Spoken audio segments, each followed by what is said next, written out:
जय हिंद दोस्तों, कैसे हैं आप लोग। तो आज मैं आपको बताने वाला हूँ मूवी प्रे के बारे में। आपको ये स्टोरी बहुत ही पसंद आएगी, तो आप इस वीडियो को लास्ट तक जरूर देखें। फिल्म की स्टार्टिंग में सन 1718 का सीन दिखाया जाता है, जहाँ जंगल में एक कबीला खुशी खुशी रहता है। इस कबीले की लड़की का नाम है नारू और ये बहुत बहादुर है। नारू लड़कों की तरह शिकार करना चाहती है और नारू के पास एक डॉग है जो कि हर समय नारू के साथ ही रहता है और उसे जड़ी बूटियों का अच्छा ज्ञान है। अब नारू को एक हिरण दिखाई देता है और नारू उस हिरण का शिकार करने ही वाली होती है, तभी वह बादलों की गड़गड़ाहट होती है और हिरण भाग जाता है। अब नारू को बादलों में एक स्पेसशिप दिखाई देता है और नारू उसे मेघ पक्षी समझती है। अब नारू अपने भाई को मेघ पक्षी के बारे में बताती है। उसका नाम तावा है। वो कहता है तुम दूसरी लड़कों की तरह औषधियां इकट्ठी क्यों नहीं करती। दरअसल नारू खुद को साबित करना चाहती है कि वो तैयार है अपने पहले कत्ता मियाँ के लिए। इस कबीले के लोग अपने पहले शिकार को कत्ता मियाँ कहते हैं। अब उसी जंगल में एक पहाड़ की चोटी पर स्पेसशिप से एक एलियन उतरता है जो कि इनविजिबल है। उस एलियन के सामने एक सांप आ जाता है और वो उसको चीर कर फेंक देता है। शाम को नारू केसरी फूड इकट्ठा करती है जो कि दवाई बनाने के काम आता है। कबीले के एक लड़के को शेर उठा ले गया तो 4-5 लोग से ढूंढने जाते हैं। नारू भी उनके साथ चल देती है।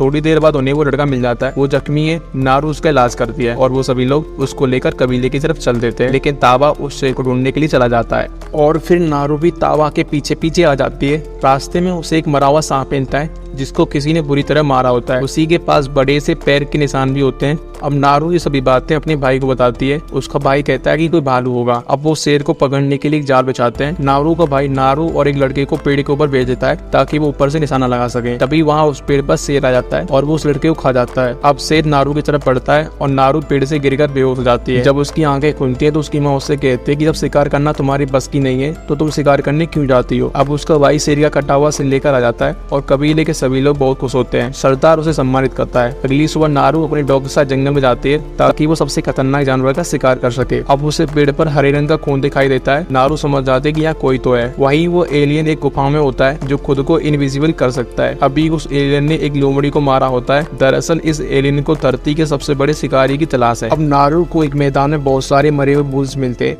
जिनकी स्किन किसी ने निकाल ली होती है। वो समझ नहीं पाती कि किसका काम है। थोड़ा और आगे जाने पर नारू एक दलदल में फंस जाती है और अपनी कुल्हाड़ी को पेड़ में फंसाकर वो बाहर निकलती है। अब वो खुद को पानी से साफ करती है। तभी उसे एक भालू दिखाई देता है। वो अपने शिकार को खा रहा होता है और तभी भालू भी नारू को देख लेता है। नारू उस पर तीर चलाती पर उसका धनुष टूट जाता है। तभी वो भालू उसके पास आ जाता है। नारू का डॉग भालू को अपने पीछे भगा ले जाता है। अब थोड़ी देर बाद भालू वापस आ जाता है और नारू उस पर निशाना लगाती है, मगर उसका तीर भालू पर नहीं लगता। अब नारू भागकर लकड़ियों में छुप जाती है। भालू नारू को पकड़ने वाला होता है। तभी वहाँ वो एलियन आ जाता है जो कि इनविजिबल है और वो उस भालू को चीर देता है। जब भालू का खून उस पर गिरता है तो वो दिखाई देने लगता है। ये देखकर नारू बहुत ही डर जाती है क्योंकि उसने ऐसे जानवर को पहली बार देखा था। अब नारू वहाँ से भाग जाती है। तभी उसको कबीले के लोग पकड़ लेते हैं और उससे पूछते हैं कि वो कहाँ थी। नारू ने उस एलियन के बारे में बताती है पर वो सभी उस पर ध्यान नहीं देते। अब किसी बात पर नारू की लड़के से लड़ाई हो जाती है तो वो नारू का हाथ बांध देते हैं और वो सभी घर की तरफ चल देते हैं। तभी उन्हें झाड़ियों में से कुछ आवाज आती है। वहाँ पर एक जानवर होता है। वो उसे तीर से मार देते हैं। जब एक लड़का उसे लेने जाता है तो उसके शरीर पर लेजर बीम आती है और तभी वो एलियन उसे अपने तीर से शूट कर देता है जिससे उसकी मौत हो जाती है।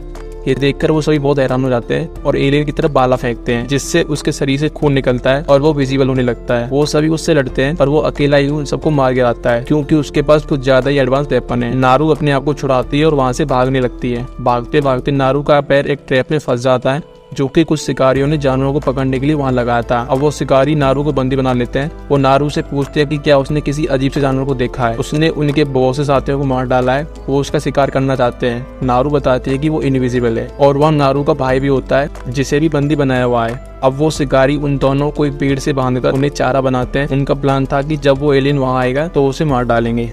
अब वो एलियन वहाँ आकर सभी शिकारियों को मार देता है। उसके पास बहुत ही एडवांस वेपन है। उधर नारू भी खुद को पेड़ से छुड़ा लेती है और अपने डॉग को लेने के लिए चली जाती है। वहाँ उसे एक आदमी मिलता है जो कि घायल है। वो नारू से कहता है कि वो उसकी जान बचाए और नारू उसका इलाज करती है और बदले में वो नारू को गन चलाना सिखाता है। तभी वहाँ वो एलियन आ जाता है। नारू एक पेड़ के पीछे छुप जाती है और एलियन उस आदमी को मार देता है। तभी पीछे से आकर नारू का भाई उस पर हमला कर देता है और अब वो दोनों उससे लड़ते हैं। वो उस एलियन को मारने वाले होते हैं। तभी वो एलियन इनविजिबल हो जाता है और नारू के भाई को मार देता है। नारू वहाँ से भाग जाती है। शाम को नारू एक नदी के पास बैठी होती है। उसने उस एलियन को मारने का ठान लिया। तभी वहाँ एक आदमी आ जाता है।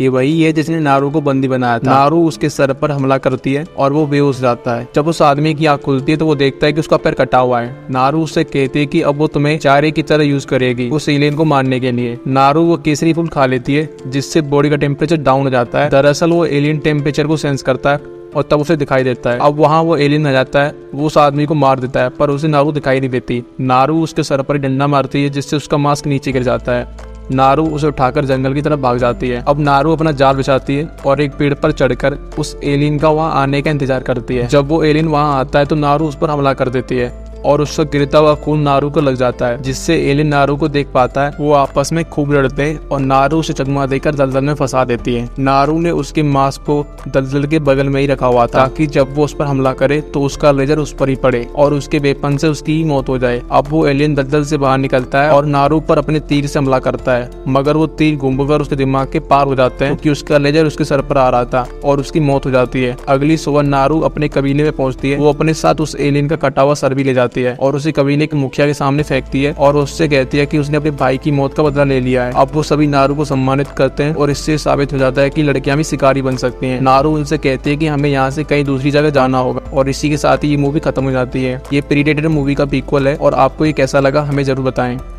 चैनल पर नई है तो चैनल को सब्सक्राइब करें, वीडियो को लाइक और शेयर करना बिल्कुल भी मत भूलेगा।